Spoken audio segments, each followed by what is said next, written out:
अलवर की रहने वाली ये हिंदू बेटी भी उसी सितम का शिकार है जो यहाँ अब जुल्म नहीं माना जाता।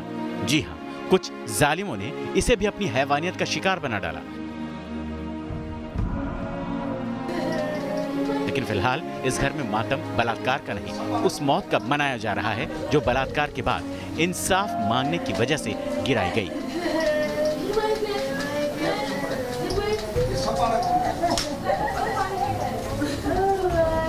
दरअसल बलात्कार के बाद जब इस बच्ची के पिता ने कानून से मदद मांगी तो उन्हें कत्ल कर पेड़ पर टांग दिया गया। ये वारदात सिर्फ 1 हफ्ते पुरानी है। केसबाजी हो गए तो बार बार घर पे आते थे, कभी 10 आदमी को लेके, कभी 15 को लेके, कहते थे राजीनामा कर लो, राजीनामा कर लो। जरा सोचिए, सुनकर यकीन करना भी मुश्किल है कि कोई बाप अपनी बेटी को इंसाफ दिलाना चाहता था और इंसाफ के बदले उसे खौफनाक मौत मिली।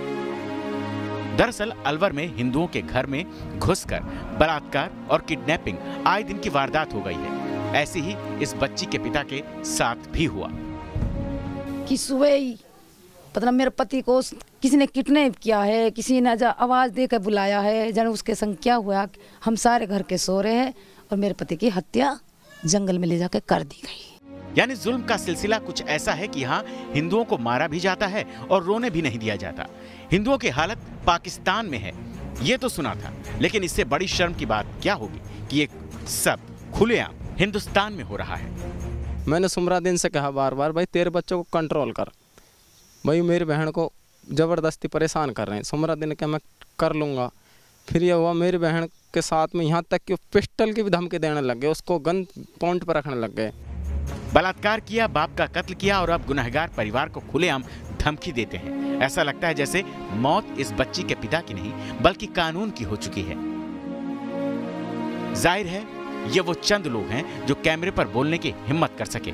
ऐसे न जाने कितने परिवार हैं जो ऐसे जुल्म रोज सह रहे हैं। वो ना उफ कर सकते हैं, न किसी इंसाफ की उम्मीद कर सकते हैं। इस समय मेरी हालत ऐसी है कि ना इंसाफ तो चाहिए, हिम्मत तो करनी पड़ेगी एक तरह से, पर इस समय ना मुझे बहुत डर लग रहा है क्योंकि ना मैं पापा को खो चुकी हूँ। कोई भरोसा नहीं कि मेरे भाइयों तक की मुसीबत बन जाए। अब तक मैं मजबूत हूँ बयानों पे, लेकिन आगे पता नहीं क्योंकि धमकियाँ तो अब भी हैं हमारे पास। कहा गया है कि 1 लाश बिछ गई, आगे जाने कितनी लाशें बिछ सकती है, कोई भरोसा नहीं है। न्यूज नेशन की पहल के बाद हरियाणा सरकार तो जाग गई। अब देखना यह है कि राजस्थान सरकार की नींद कब टूटती है। राजस्थान मेवात से विकास चंद की रिपोर्ट।